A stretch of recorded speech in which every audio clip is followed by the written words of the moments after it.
Hi friends, welcome back to my channel. ఈరోజు మనం మన ఛానల్లో ఒక మంచి ప్రసాదం రెసిపీని చూసేద్దాం. అదేంటంటే చింతపండు పులిహార. అద్దిరిపోతుంది ఫ్రెండ్స్. ఒక్కసారి ట్రై చేసి చూడండి, మళ్ళీ మళ్ళీ తినాలనుకుంటారు. ముందుగా కడాయి పెట్టుకోవాలి, అందులో ఆయిల్ వేసుకోవాలి. ఆవాలు అండ్ జీలకర్ర రెండు కూడా వేసి, ఇక్కడ ఆయిల్ 3 టేబుల్ స్పూన్స్ ఆయిల్ కావాలి. ఇక్కడ నేను కేజీ రైస్కి సరిపోయేంత తాలింపు అనేది మీకు చూపిస్తాను. తర్వాత బూరెడన్ని ఎండుమిరపకాయలు, ఎండుమిర్చి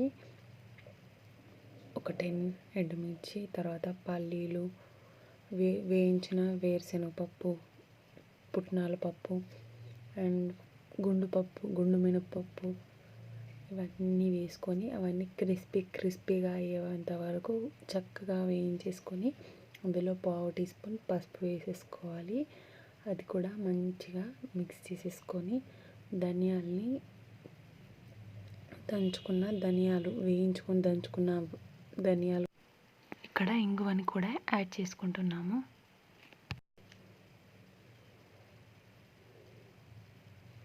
అండ్ మంచిగా ఒకసారి కలిపేసుకోవాలి.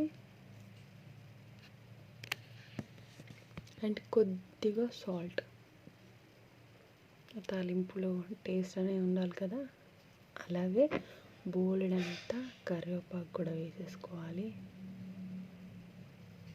చూడండి, మీకు దగ్గరకు చూపిస్తున్నాను. అవి క్రిస్పీగా వేగిపోయాయని. అలా వేగిపోయిన దాన్ని పక్కన ఒక బౌల్లోకి తీసేసుకోవాలి. ఆ బౌల్లో మళ్ళీ అదే బౌల్లో ఒక టీ స్పూన్ ఆయిల్ వేసేసుకొని అందులో ఈ చింతపండుని స్క్వీజ్ చేసుకున్న దాన్ని వేసుకోవాలి. అది మంచిగా దగ్గర పడిన తర్వాత అందులో సాల్ట్ యాడ్ చేసుకోవాలి. యాడ్ చేసుకొని మంచిగా ఒకసారి కలిపేసుకోవాలి. అంతే. ఇది దగ్గర పడిన తర్వాత దీన్ని కూడా పక్కకు తీసేసుకొని ఇప్పుడు మిక్స్ చేసుకోవాలి. రెండు ఒక దాంట్లోనే వేసేసుకోవచ్చు. కాకపోతే ఏంటంటే ఆ చింతపండుని మనము దీన్ని స్క్వీజ్ చేసిన దాన్ని అందులో తాలింపులో కలిపితే ఏంటంటే అవి పల్లీలు అండ్ తాలింపు పెట్టుకున్నాం కదా, అవన్నీ మెత్తబడిపోవడం జరుగుతుంది. కాబట్టి అలా కలుపుకోకూడదు. అండ్ ఇక్కడ రైస్ తీసుకున్నాను. రైస్లో నువ్వుల పొడి వేసుకున్నాను. నువ్వుల పొడి ఆప్షనల్ మాత్రమే, మీకు ఇష్టమైతేనే వేసుకోవచ్చు. అండ్ ఇక్కడ 2 స్పూన్ల తాలింపు అదే రైస్లో